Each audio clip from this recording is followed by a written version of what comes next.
Hallelujah hallelujah hallelujah hallelujah hallelujah hallelujah hallelujah hallelujah.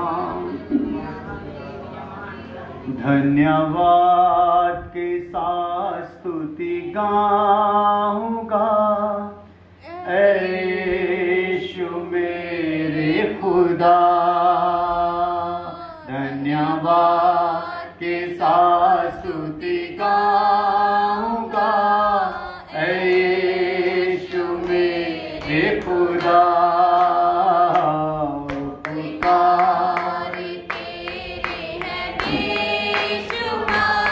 कोटि कोटि स्तुति धन्यवाद। उपकार तेरे हैं बेशुमार। कोटि कोटि स्तुति धन्यवाद। योग्यता से बढ़ के दिया है अपनी दया से तूने मुझे। योग्यता से बढ़ के दिया है अपनी दया से तूने मुझे। मांगने से ज्यादा मिला मुझे। आभारी हूँ प्रभु मैं। मांगने से ज्यादा मिला मुझे। आभारी हूँ प्रभु मैं।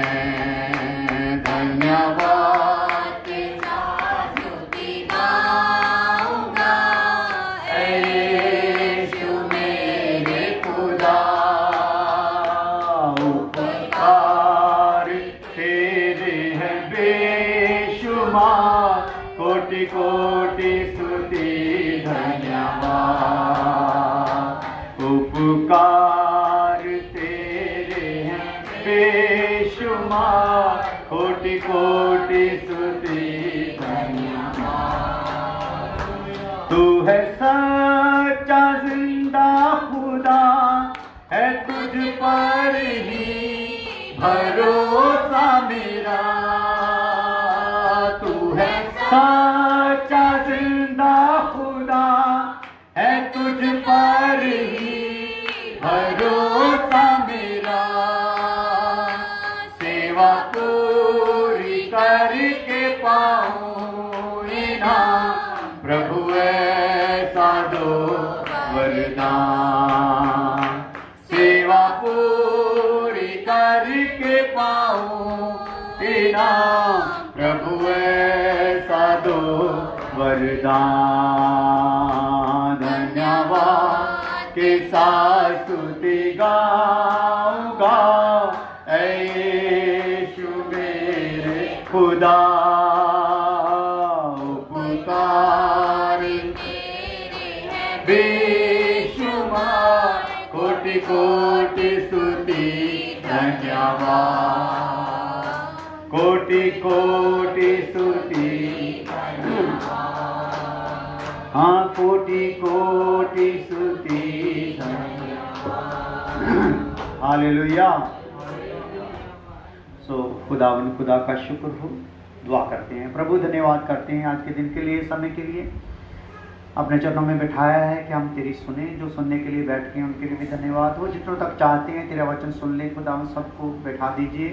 तेरा पवित्र आत्मा मदद करे, दूत रखवाली करे, अपने वचन का प्रकाश तीसरे स्वर्ग से करे और तेरा पवित्र आत्मा यहाँ पे मदद करे। जो विषय दुल्हन का लिया है प्रभु उसको पूरा खोल कर हमारे ऊपर खुदा प्रकट करें प्रभु यीशु मसीह के नाम में, आमीन। हालेलुया। सो खुदा का धन्यवाद हो। प्रभु ने फिर मौका दिया है कि हम प्रभु के वचन को सीखें।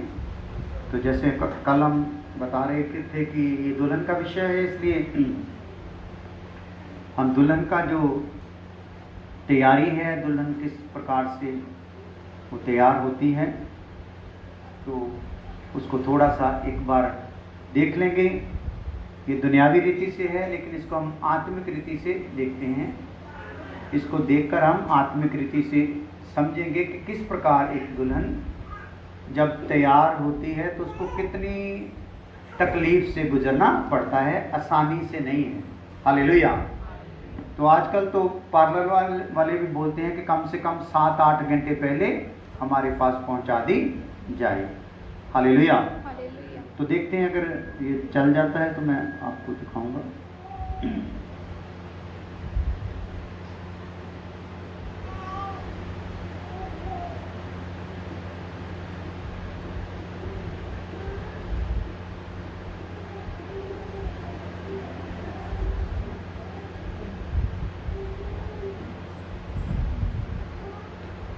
ये लाइट बंद कर दो ऊपर वाली 2 मिनट के लिए। हाँ ठीक है। तो ये देख लेना, अगर दिखाई देता है जूम कर लेना। थोड़ा थोड़ा दिखता है? हाँ भाई, बोलो गुंगो। अच्छा हाँ भाई, इसको थोड़ा जूम ले लो, देख लो अच्छे से किस प्रकार से कैसी लड़की है और उसको कैसा बना दिया जाएगा, हार और श्रृंगार करके, वस्त्र पहनाकर। और किस रीति से है ये, मेरे ख्याल में 5-6 घंटे का प्रोग्राम है जिसको उन्होंने कंप्रेस करके सिर्फ 6-7 मिनट का इसको बनाया है। पूरा जूम ले लिया, दिखाई देता है? अभी नहीं है, कोई बात नहीं। हालेलुया। तो ये एक, हाँ आ गया।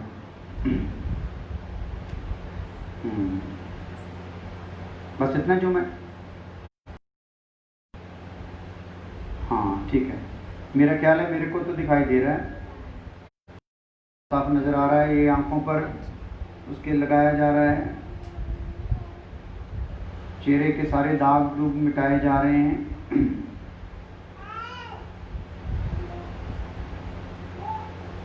वस्त्र और कुछ गहने पहना दिए गए हैं।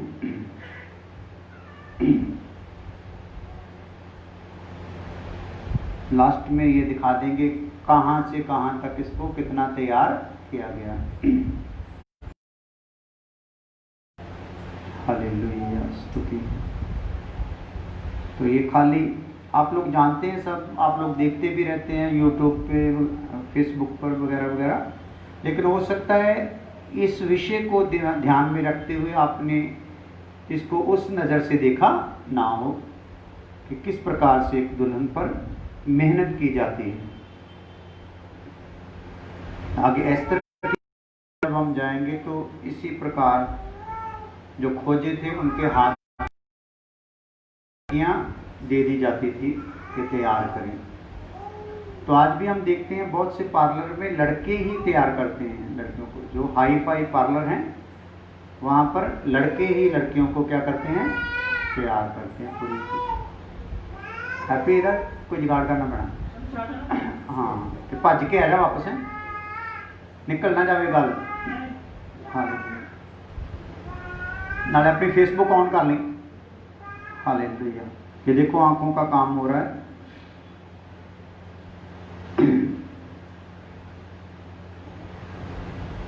कैसे उसको आंख बंद रखनी पड़ रही है।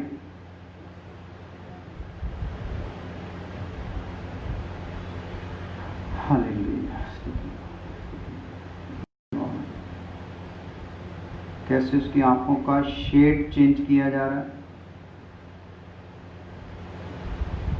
वो आराम से बैठी, वो करने वाले पर खिंचती नहीं है ना।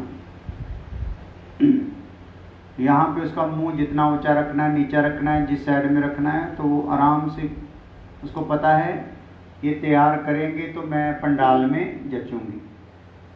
अगर इसके हाथ में हिलती जुलती रही तो गड़बड़ हो जाएगी। तो हिलना यहाँ पे मना है। देख लो आंखों को क्या बना दिया है। ऐसी आत्मिक रीति से हमारी आंखें बननी। हालेलुया।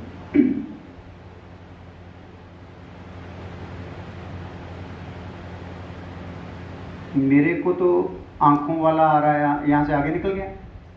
तो आंखों पर ही है, आंखों पर ही है। ठीक। हालेलुया। लोग भी सोच रहे होंगे कुछ लोग कि ये तो आ रहे हैं, हालेलुया। इस प्रकार से उसकी आईब्रो वगैरह तैयार किए गए हैं, जो फालतू है ऊपर से उतारा गया है। आंखों का पूरा ध्यान रखा गया है। काम किया जा रहा है लेकिन आंख का नुकसान किया नहीं जा रहा, उसी आंख को निखारा जा रहा है जो कुदरती उसके पास है। हालेलुया। ऐसे ही है, जब हमारी आंखों की मैल खुदा निकालता है, आंखों को निकारता है, तो आंख का नुकसान नहीं होता।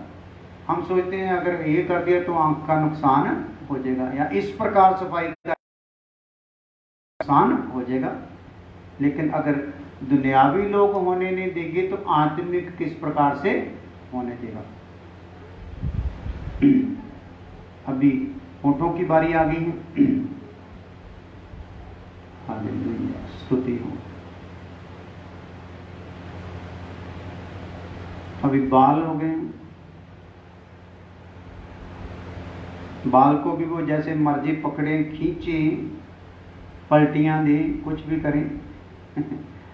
हालेलुया। तो हम भी कई लोगों के बाल उखाड़ेंगे ना, ये तो बना रहे हैं, हम तो उखाड़ेंगे। इनके हमारा प्रोग्राम क्या है, सारा उल्टा है। हालेलुया। तो यहाँ पे तो हम जो एक अपना बॉडी है वो बनाने वाले के हाथ में सौंपना, इस बात को हम ध्यान कर रहे हैं। जो हिस्से सौंपेंगे वो हिस्से दूल्हे के मतलब के तैयार हो जाएंगे। जो हिस्से रह जाएंगे वो दुल्हन पर डांट कम पड़ेगी, लेकिन उसको तैयार करने वाले को सजा ज्यादा होगी। इसलिए एस्तर की किताब में इसको अच्छे से देखेंगे।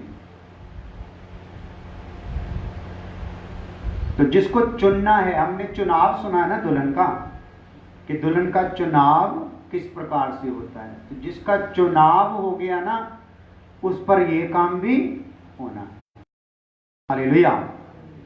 देख लो, लड़की वही है जो पहले ऐसे थी, जिसको देखने को भी मन नहीं था। अभी क्या है, इसकी तरफ खिंचाव हो रहा है। क्या बात है, क्या बात नहीं। हालेलुया। देखो, बाल भी जो सिंपल थे, कितना जबरदस्त उसका डिजाइन बना दिया है। देखो, ठहर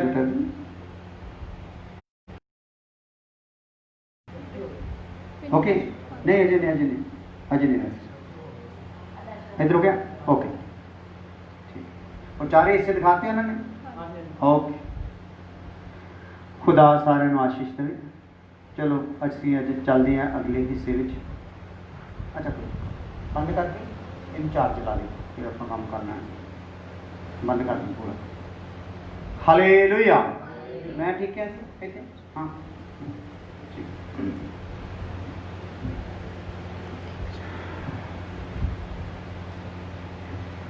तो दुल्हन के 5 प्रतीक हैं, जो 5 करैक्टर हैं। 5 करैक्टर में दुल्हन एक ही है। हालेलुया। लेकिन 5 जो करैक्टर लड़कियों के हैं, उनको स्टडी करके हमें दुल्हन का जो पूरी तैयारी है उसका पता चलता है। एक करैक्टर में दुल्हन छुपी हुई नहीं है, दुल्हन का कुछ हिस्सा छुपा हुआ है। हालेलुया। तो इन 5 लड़कियों को हम जब देखते हैं, इनके जीवन को देखते हैं, तो इनके जीवन को जब गहराई से स्टडी करते हैं, तो एक एक बात जो है वो सामने आती है कि किस प्रकार से दुल्हन का चुनाव होता है।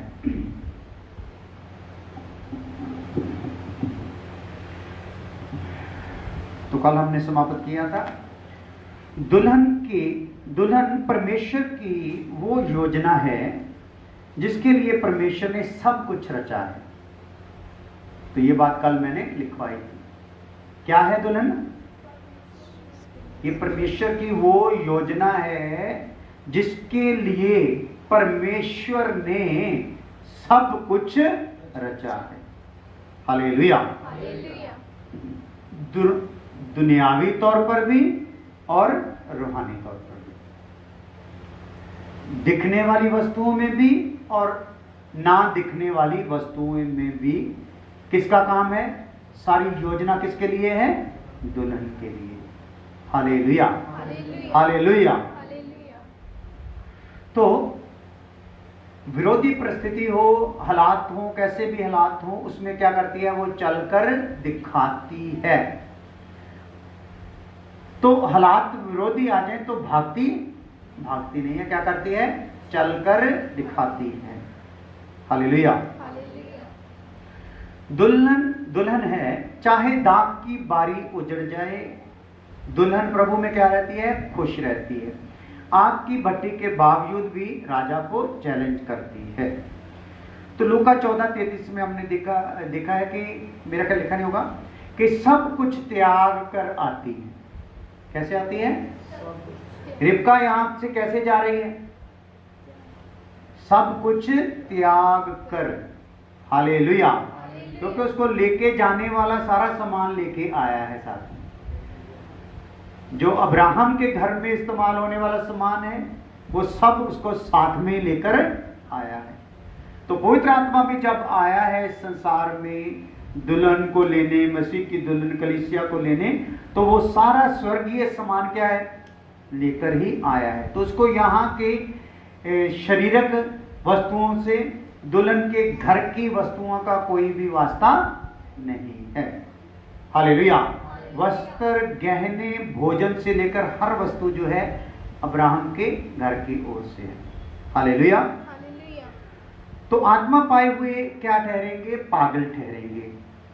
क्यों ठहरेंगे? क्योंकि वहां पर हमने देखा पहले करैक्टर में रिबका के कि वो पानी भर रही है। पानी भी किन के लिए भर रही है? ऊंटों के लिए। हालेलुया। तो ऊंटों के लिए जब पानी भर रही है तो ऊंटों को पानी पिलाना, वो भी कुएं से निकाल कर, ये कोई मामूली बात नहीं है। तो दूसरी खिंच गई होगी, प्यार करने वाली भी साथ छोड़ गई होगी, प्यारी सहेलियां भी क्या होगी? अपना पानी भर के चली गई होगी। हालेलुया। तो कई यीशु के पास आते हैं अपने हिस्से का पानी भरने। हालेलुया। लेकिन जो दुल्हन है वो अपने हिस्से का पानी ही नहीं भरती, वो जितने उसकी नजर के सामने आ जाते हैं सबको भर देती है। हालेलुया। वो अपनी नजर में किसी को भी प्यासा देखना चाहती नहीं है, क्योंकि वो खुद तृप्त हो चुकी है। हालेलुया। तो वो चाहती है जो उसके संपर्क में आया वो भी कोई प्यासा ना रह जाए। इसलिए जब ऊंटों को पानी पिला रही है, बाकी सब उसको पागल समझ के क्या हो गई है? चली गई हैं। कोई अपनी बारी के इंतजार में है, खिंच गई हैं। तो बीच में हो सकता है उसको रोक कर अपना पानी भरकर लेती जा रही हो। वो नहीं सोचती होगी चलो हम भी उसकी मदद करा दें। तो ये भी क्या है? ये मदद चाहती भी नहीं। हालेलुया। तो यशाया 61:6 में हमने देखा था, सेवक के लिए खुदा दूसरों के दिलों को खोलेगा। हालेलुया। जो दुल्हन होने के लिए आ रहे हैं उनके लिए खुदा क्या करेगा? दूसरों के दिल को खोलेगा, साथ में भूखा भी रखेगा। हालेलुया। दूसरों के वसीले से इसका इंतजाम भी करेगा, साथ में क्या रखेगा? भूखा भी रखेगा। हालेलुया। देकर भी देखेगा और लेकर भी देखेगा। हालेलुया। पूरी ट्रेनिंग से गुजारेगा। क्या करेगा? पूरी ट्रेनिंग से गुजारेगा। इसलिए हर हालात के लिए दुल्हन क्या रहती है? तैयार रहती है। वो मुश्किल से मुश्किल पलों को, आगे चलकर हम देखेंगे, कष्ट को चुनती है। हालेलुया। वो ऐसा वैसा कष्ट नहीं चाहती है। हालेलुया। कष्ट को क्या करती है? कष्ट रख दिए गए हैं उसके आगे, आप चुनती है कि मैं सबसे भारी कष्ट है इसमें से गुजरूंगी। हालेलुया। कष्ट से भागूंगी नहीं। यहां तो पहले हमारे लोगों के पास तो कष्ट खुदावन ऐसे ही रखता है, थोड़ा बहुत ही, उसी में हम क्या कर देते हैं? दुआएं शुरू हो जाती, रोजे शुरू हो जाते हैं, पास्टर का मत मार लिया जाता है। क्या हो जाए, कष्ट दूर हो जाए। लेकिन यह क्या करती है, कष्ट चुनती है।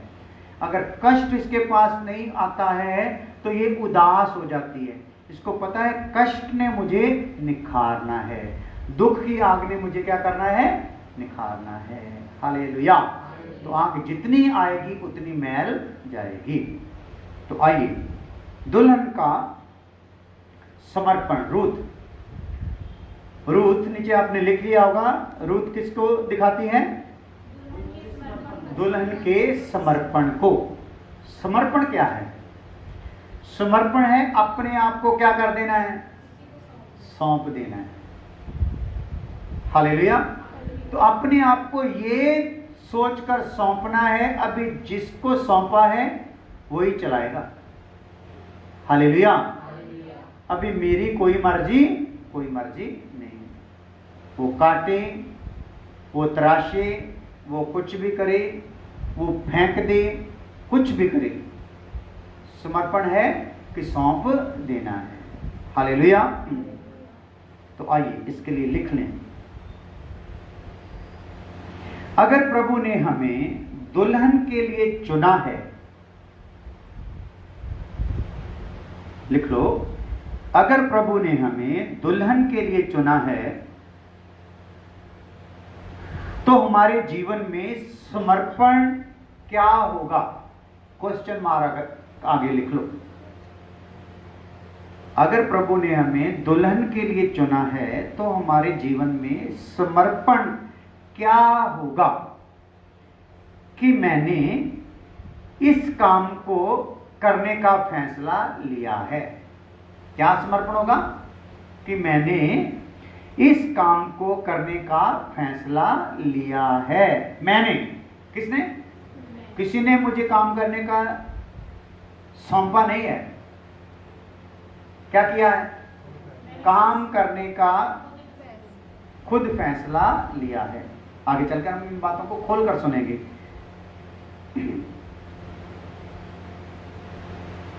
अब इसमें हानि हो या लाभ, मैं पीछे नहीं हटूंगी या हटूंगा। घी वाले घी लिख लो, गा वाले गा लिख लो। जो मैंने फैसला ले लिया है, हानि हो या लाभ, मैं पीछे नहीं हटूंगा। तो दुल्हन के समर्पण में पहली बात लिख लो, नंबर 1, वापस नहीं लौटूंगी। पहली बात, रूथ के समर्पण में हम क्या देखते हैं, वापस नहीं लौटूंगी। रूथ की किताब पहला अध्याय उसका 15 और 16 आयत। रूथ की किताब पहला अध्याय उसके 15 और 16 आयत ऊंची आवाज से पढ़ दें। तब उसने कहा, हाँ जी, देख तेरी जेठानी तो अपने लोगों हाँ, और अपने देवता के पास लौट गई है। तेरी जेठानी।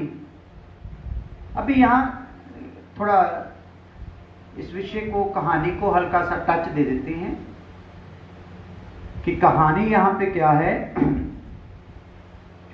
कि जब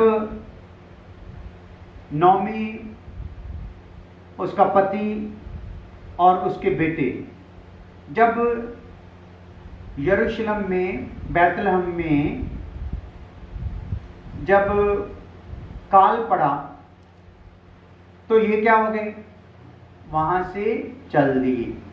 हालेलुया। तो जो बैतलहम है, इसको जो फिलोसफर लोग बोलते हैं, बैतलहम का मतलब है रोटी का घर। किसका घर? लेकिन यहां क्या पड़ गया है, काल पड़ गया है।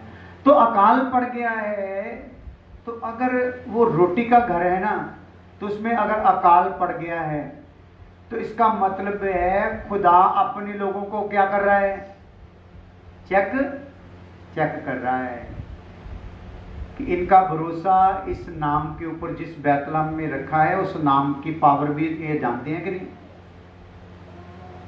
हालेलुया। लोग बैतलहम वाले बैतलहम में है, अकाल को भी क्या कर रहे हैं? झेल रहे हैं। लेकिन ये क्या कर रही है? ये पति को और बेटों को साथ लेकर चली कहां गई है? मुआब में। हालेलुया। देखो, नगर तो आजू बाजू में और भी बहुत हैं, बढ़िया आशीष वाले नगर भी हैं। हालेलुया। लेकिन इसने मुहाना किसकी तरफ किया? रुख किसकी तरफ किया? मुआब की तरफ। तो मुआब वो शहर या देश है, यहां पे पैदा होने वाले मुआबी लोग जो हैं उनको खुदा की हैकल में आना मना है, खुदा की तरफ से। हालेलुया। तो ये अकाल पड़ा है जब बैतलहम में रोटी के घर में, तो ये रोटी की खोज में कहां गई है? जहां पर यहां के लोगों को खुदा के घर में आना क्या है? ऐसा अपने जीवन में कई बार होता है, रोटी के लिए कहां चले जाते हैं? हालेलुया। यहां पे जाना मना है। तो हम लोगों को तो ऐसे हालातों में ये वचन याद रखना चाहिए। यीशु मसीह बोलता है, जीवन की रोटी मैं हूं। तो ये बात और भी ढंग से याद रखनी चाहिए कि इंसान केवल रोटी ही से नहीं, परमेश्वर से के मुख से निकलने वाले हर एक वचन से जीवित रहता है। Hallelujah, hallelujah. तो यहाँ पे भूल क्या है कि रोटी के घर को छोड़ दिया गया है, थोड़ा खुदा ने चक्र किया है और ये उधर भाग गई है। वहां पर भागने से इसको नुकसान क्या हुआ है? इसने और क्या किया? वहां पर भाग गए, वहां पे रहने लगे, वहां पे बस गए हैं, वहां पर वहां की लड़कियों से अपने लड़कों की शादी भी कर दी। तो इसके दरमियान हम जब बैतलहम देखें तो बैतलहम में तो लोग सब कुछ चल रहा है, बढ़िया से ठीक हो गया है, लेकिन इन लोगों ने मन कहां लगा लिया है? हालेलुया। तो इन लोगों ने वहीं पे मन लगा लिया, मुआब में मन लगा लिया, मुआब से संबंध भी स्थापित कर लिया, जो लास्ट में खुदा को अच्छा लगा। तो शादियां होने के बाद ही खुदा ने क्या कर दिया? विधवा कर दिया तीनों को। इसके पति को भी मार दिया और इसके दोनों बेटों को भी मार दिया। अभी तीनों, ये दो बहुएं और एक सास, तीनों क्या हैं? विधवा। Hallelujah, hallelujah. तो विधवा है, तो यहां पे जब ये विधवा हुई तो इसकी आंखें क्या हो गई हैं? खुल गई हैं। इसको पता चल गया है मैंने रोटी के घर को क्या किया है? ठुकराया है। तो रोटी के घर का मालिक का कहर मुझ पर आया है। हालेलुया। तो इसने फिर क्या किया? इसको पता चल गया ये मुआब की रहने वाली है, तो इनसे तो संबंध बनाना ठीक नहीं था, मैंने चलो गलती से बना लिया, तो कोई बात नहीं, अभी मैं इकरार करूंगी अपनी भूल का। तो उन्हें दोनों बहुओं को बुलाया, एक नाम है आरपा और एक है रूथ। तो आरपा को और रूथ को बुलाया, उसने बोला मेरी बेटियों, तुम अपने अपने परिवारों में, घरों में क्या करो? वापस चली जाओ, क्योंकि मेरे पास अभी इतनी मेरी उम्र नहीं, इतनी मेरी सेहत नहीं, इतना मेरे पास नहीं है कि मैं शादी करूं और कोई बच्चे पैदा करूं और वो आगे जाकर आपके पति घोषित किए जाएं। तो कैसा वहां कानून था पहले, कैसा भी किया जा सकता है। हालेलुया। तो आप अपने अपने घर में चली जाओ। तो जो आरपा थी, उसकी जो जेठानी थी रूथ की, उसने बोला कि उसने उसको चूमा और चूम कर क्या की? चली गई। हालेलुया। तो उसने फिर बोला, रूथ को बोला कि तू भी चली जा, देख तेरी जो जेठानी है वो अपने लोगों में क्या हो गई है? चली गई है। हालेलुया। तो ये तो वो माहौल है, अगर हम लोग आत्मिक हो तो इस वचन को जब वो कहानियां पढ़ रहे हो तो कैसी तस्वीर सामने आती है कैसा मन पे पत्थर रख के वो अपने आप को भी अकेली कर रही है, अकेली ही बस अब खत्म होने के लिए तैयार है। लेकिन वहां पे अंदर ही अंदर खुदा उसके दुख को क्या कर रहा है, देख रहा है। चाहे उसने भूल बड़ी की है ना, तो दुख भी उसमें क्या है, पश्चाताप भी क्या है, बड़ा ही है। हालेलुया। तो वहां पे वो रूत को बोलती है तू भी चली जा अपने लोगों में। तो यहां पे हम रूत के जो समर्पण है, समर्पण की बातें हैं, उन पर हम ध्यान कर रहे हैं कि रूत यहां पे क्या कहती है। पढ़िए रूत पहला अध्याय उसका 15 और 16 आए। तब उसने कहा, देख तेरी जिठानी तो अपने लोगों हाँ। और अपने देवता के पास लौट गई। कहां चली गई है वो? अपने देवताओं और अपने लोगों के पास चली गई है। इसलिए तू अपनी जिठानी के पीछे लौट जा। हाँ, तू भी अपनी जेठानी के पीछे क्या कर जा, लौट जा। रूथ बोली है यहाँ पे, ये बातों पर ध्यान देना है। अगर हमने अपने समर्पण का दिशा निर्देश पाना है तो ये जो एक आयत है या 2 आयतें हैं, इसमें हमारी समर्पण की पूरी कहानी छुपी हुई है। हालेलुया। तो यहाँ रूथ क्या बोलती है? रूथ बोली तू मुझसे विनती ना कर। और कौन बोली है भाई? रूथ कैसी होगी भी देखने में? हालेलुया। कैसी होगी? अरे ऐसी होगी, ये सामने पड़ी नहीं आपके। हालेलुया। तो ये इसके हाथ में जो गेहूं के दाने हैं ना, वो जो बंडल है, ये रूथ की एक खासियत है कि ये भी क्या है, मेहनती है। वो अगर पानी भरती है ना तो ये खेत को छोड़ती नहीं है। ये सिला को क्या करती है, जितने भी खेत है सारे से अपनी सांस के लिए सिला क्या करती है, इकट्ठी करती है। हालेलुया। तो ऐसी है रूथ। तो रूथ यहाँ पे रूथ बोली तू मुझसे ये विनती ना कर। तो क्योंकि वहां पे उसने क्या किया है, सास यहाँ पे क्या कर रही है, विनती कर रही है। उसको पता है ये दोनों ना मुझसे बहुत लगाव रखती है, क्योंकि दोनों ने हमारा जीवन बैतलहम का हमारा रहन सहन सारा यहीं पे हमने जो गुजारा है, ये इससे प्रभावित हैं, ये किसी भी हालत में छोड़ने वाली नहीं है। तो उसने क्या किया, विनती की। तो एक ने विनती क्या कर ली, स्वीकार कर ली। हालेलुया। वो चली गई अपने परिवार में, अपने लोगों में, अपने देवताओं के पीछे चली गई। हाँ, तो मुझसे ये विनती ना कर, ये विनती ना कर कि मुझे त्याग व छोड़कर लौट जा। मुझे त्याग और छोड़कर लौट जा। क्योंकि जिधर तू जाए। बस वो आते हैं, बाद में देखेंगे। मुझे त्याग और छोड़ के क्या कर, चली जा। हालेलुया। लेकिन लास्ट में आगे लिखा है मैं तो जाऊंगी नहीं। हालेलुया। ऐसी है दुल्हन की समर्पण की कहानी। तो लिखो, पहली बात क्या है, वापस नहीं लौटूंगी। उसके लिए वचन क्या पढ़ा है, रूथ 1 का 15 और 16। तो 15 और 16 के आगे आप लिख सकते हो, दुल्हन के लिए चुना गया व्यक्ति वापस नहीं लौटेगा। ये झलक उसके समर्पण में क्या होती है, दिखाई देती है। हालेलुया।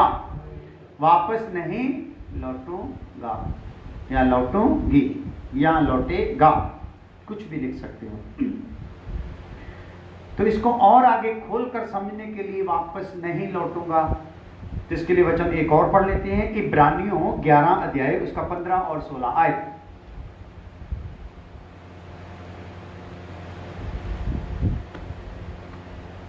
ये वापस लौट रहा है, इसको ध्यान रखो, पकड़ के रखो। इसने मुझसे पक्के ने मुंह फेर लिया, बैठे बैठे देखो, किसी को पता भी चलने नहीं दिया, इतनी आंखें देख रही। तो जो लौट जाते हैं ऐसे ही लौट जाते हैं, किसी को पता ही चलता नहीं। आ जाओ। और जिस देश से वे निकल आए थे, हाँ, यदि उसकी शुद्धि करते, हाँ, तो उन्हें लौट जाने का अवसर था। हाँ, पर वे एक जिस देश से वो निकल आए थे, अगर उसकी शुद्धि करते, शुद्धि करते का क्या मतलब है? याद रखते, याद करते, पंजाबी में चेता कर दी। हालेलुया। तो यहां से अगर वो लौट आए थे, अगर उसको वो याद करते, शुद्धि रखते, तो उन्हें लौट जाने का अवसर था। तो किन को लौट जाने का अवसर होता है? जो क्या करते हैं, यहां से आए हैं, वहां को जब याद रखते हैं तो एक दिन लौटने का क्या होता है? मन आता है। 32 लाख लोगों में बहुतों ने क्या कर लिया? मिस्र को ही यहां से निकाले गए थे, उसी को याद किया, वहां के खीरे को, वहां के लहसुन को, और काफी बातें लिखी हुई है, सबको वहां पे याद किया। हालेलुया। तो याद करने के कारण उनका मन कैसा हो गया? वापस लौटने का। तो खुदा ने कहा अभी तो समुद्र चीर दिया गया है, तो चीर कर बंद कर दिया गया है, अभी वापस तो आप नहीं लौटोगे, लेकिन कब्रें आपकी यहीं पर बनेगी, ना यर्दन के पार के और ना लाल समुद्र के पार के। कहां पर रहोगे? कब्रें कहां होंगी? हाँ, हालेलुया। 40 साल यहीं पे घुमाऊंगा और यहीं पे दफनाऊंगा। हालेलुया। तो हम लोगों का समर्पण में चेक करना है, किस प्रकार का समर्पण हम लोग रखते हैं। क्या याद करते हैं? क्या फिर अपने पड़ोसियों को दुनियावी तौर पर तरक्की देखते हुए मन में थोड़ा आता है कि इससे बढ़िया घर हो, इससे बढ़िया गाड़ी हो, इससे बढ़िया बंगला हो, इससे बढ़िया शोहरत हो, या इसके जैसे वस्त्र हो, इसका जैसा प्रोग्राम हो, डीजे हो या कुछ हो। हालेलुया। अगर वो बात आ गई तो समर्पण नहीं। हालेलुया। तो इसने बोल दिया है अभी लौटूंगी नहीं। तो जो लौटना नहीं होता, जिन्होंने, वो पीछे का याद भी रखते नहीं है। हालेलुया। हाँ जी, पढ़िए। और जिस देश से वे निकल आए थे, हाँ, यदि उसकी शुद्धि करते तो हाँ, उन्हें लौट जाने का अवसर था। जिस देश से वो लौट आए थे, अगर वापस जाने की शुद्धि रखते तो उनके पास मौका था। उनके पास क्या था? मौका था। हालेलुया। तो यहाँ पे हम मसीह में आगे बढ़ने वाले संतों को देखते हैं, या पीछे पुराने खुदा के दासों को देखते हैं, धर्मी जनों को देखते हैं, जिन्होंने खुदा के लिए छोड़ा। मौका था लेकिन फिर भी वो गए नहीं, वापस लौटे नहीं। हाँ, पर वे एक उत्तम, हाँ, अर्थात स्वर्गीय देश के अभिलाषी हैं। पर वे क्या थे? एक उत्तम और स्वर्गीय देश के क्या थे? अभिलाषी थे। तो यहाँ पे हम अब्राहम के जीवन की तरफ जब देखते हैं, वो जब अपने घराने में से, देश में से निकल पड़ा, तो लौटने का क्या था? मौका था। क्योंकि जब वो निकला तो उसके हाथ के काम को आशीष मिली, तो वो दिमाग में ये भी सोच सकता था, ये तो मेरे इस देश में आने से, मेहनत करने से मुझे प्राप्त हुआ है, खुदा की यानी कि जो कृपा हुई है उसको याद ही ना रखता। तो सोचता मैंने इतना कुछ बना लिया है, अभी ऊंट घोड़े लूंगा, गधे लूंगा, सब पर ला दूंगा सामान, और सबको लेकर वहीं अपने पुराने घर में जाऊंगा और बताऊंगा पहले तो मैं 10% ही था, अभी देखो कितने गुना बढ़ गया। हालेलुया। तो वहां पे जैसा घर छोड़ के आया था, उससे कई गुना बढ़िया घर और बड़े घर बना सकता था। हालेलुया। क्योंकि अब्राहम तो जिधर गया, कई जगह पे तो राजाओं से भी ज्यादा उसके पास क्या था? धन संपत्ति थी। राजा भी उसको क्या करते थे, हमसे क्या हो जा, दूर हो जा। हालेलुया। तो इतना बढ़ गया था, मौका था जब इतने दास हैं, गोले हैं, गोलियां हैं, धन संपत्ति है, गधे हैं, घोड़े हैं, ऊंट है, इतना कुछ है, तो साजो सामान लेकर, क्योंकि जन्मभूमि की तरफ तो हरेक का मन होता है। मैंने अमेरिका में, कनाडा में जाकर देखा, परिवारों से मिला, सबका ऐसा मन है एक दिन हम अपने वतन वापस जाएंगे। चाहे उन्होंने उधर बड़ी बड़ी अरबों खरबों रुपए की कोठियां अपनी बना ली, अपने घर बना लिए हैं, लेकिन मन में क्या है, यहाँ पर तो हम परदेसी और मुसाफिर हैं, यहाँ पर तो खाली कमाने के लिए आए हैं, अपना हम बिजनेस असली जो है उधर ही सेटल करेंगे। तो लास्ट हमारे मन है कि अपने ही देश में हमारी मिट्टी हो। हालेलुया। हमें कफन दफन अपने ही देश में किया जाए। बहुतों का, यानी कि 99% लोगों का ऐसा ही मन वहां पे होता है, क्योंकि उनको पता है यहाँ पे तो मेहनत ही मेहनत है, दिन रात काम ही काम है, काम करेंगे तो यहाँ पे जरूरतें पूरी होंगी। तो वहां पे काम में आशीष है, पैसा है, तो वो उसी को अपने खर्चे में से बचाकर जो बचा लेते हैं, तो इंडिया में वो बहुत ज्यादा पैसा बन जाता है। तो बहुतों की ऐसी ख्वाहिश है, तो बहुत जब चाहें वो क्या कर सकते हैं, वापस आ सकते हैं, सेटल हो सकते हैं। तो कई लोग सेटल हो भी गए। हालेलुया। तो इसी प्रकार मौका था, हम जिस बात पर जोर दे रहे हैं, उनके पास वापस जाने का क्या था, रूत के पास वापस जाने का क्या था, क्योंकि सांस ने भी मन से बोल दिया था। पंजाबी च लिखा मेरी धियो, नो नहीं क्या कि क्या है, धियो। हालेलुया। उन्होंने अपने धियां वांगू उन्हें प्यार किया है। तो उन्हें कह रही है भी तुसी किते अपने मन च सोचो किते मम्मी कह ही दवे या डरदे कंबदे हुए किसी तरीके ने पूछिए, मम्मी हुण तू तो विधवा है, तेरे नाल सासी विधवा का तो रहिए। हालेलुया। तो हमें क्या कर, जाने दे। लेकिन उसने क्या किया, उनसे पहले खुद ही उनको बोल दिया। तो मौका यहां पे था। एक ने मौके का क्या कर लिया, फायदा उठा लिया। जेठानी ने क्या कर लिया, फायदा उठा लिया। अपने घर में, अपने लोगों में, अपने देवताओं के पास वापस चली गई। तो इसने क्या कर दिया, ना अपना घर, ना अपने लोग, ना अपने रिश्तेदार, ना अपने देवताओं की तरफ मुड़ी। हालेलुया। आगे चल के देखेंगे ये नौमी के देवते की ओर ही मुड़ी। हालेलुया। तो उसकी ओर मुड़ने की इसको क्या आशीष थी, वो आगे चल के देखेंगे।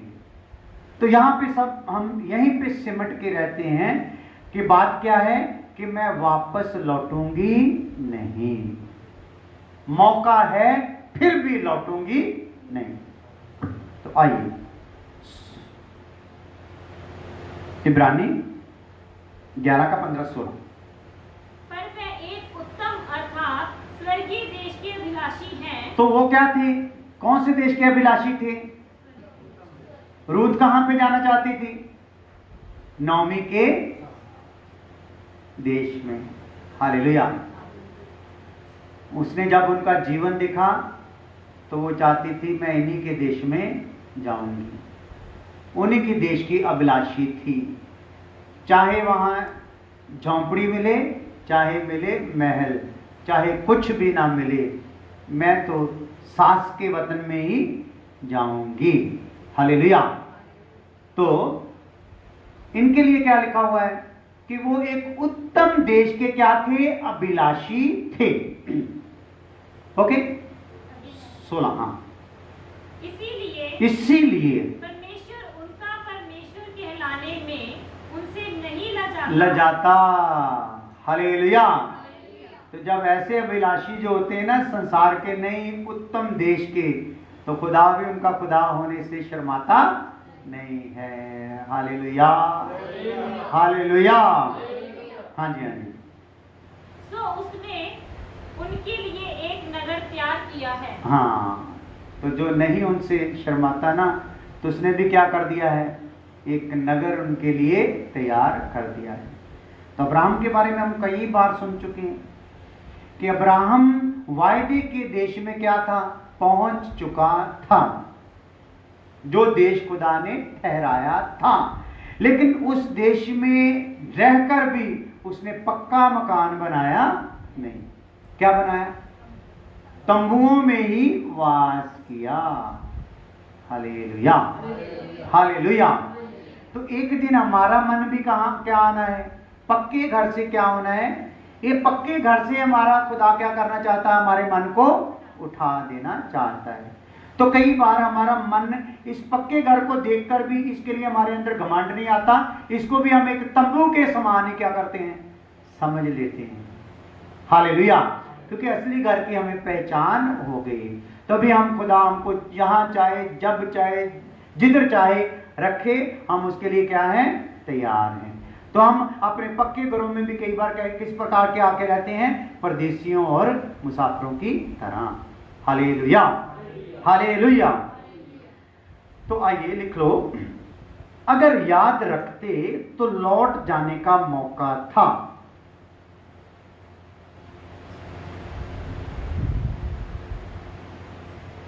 पर वो उत्तम देश के अभिलाषी थे।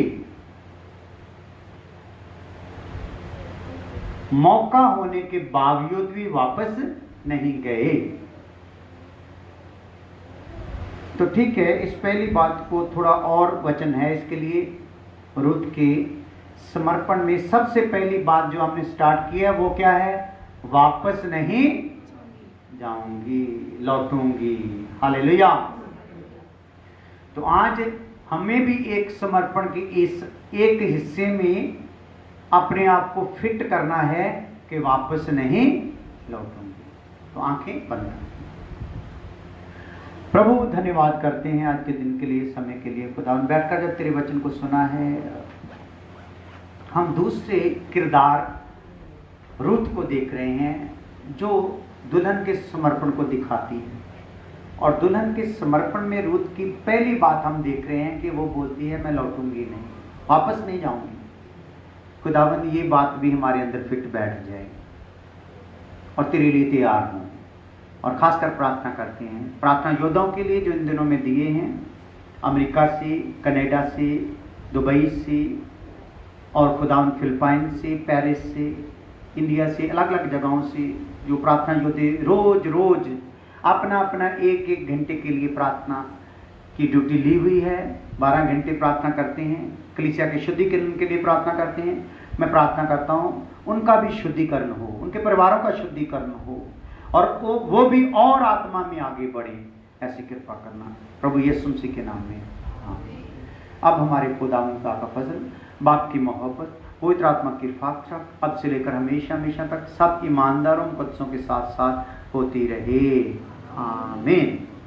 हालेलुया।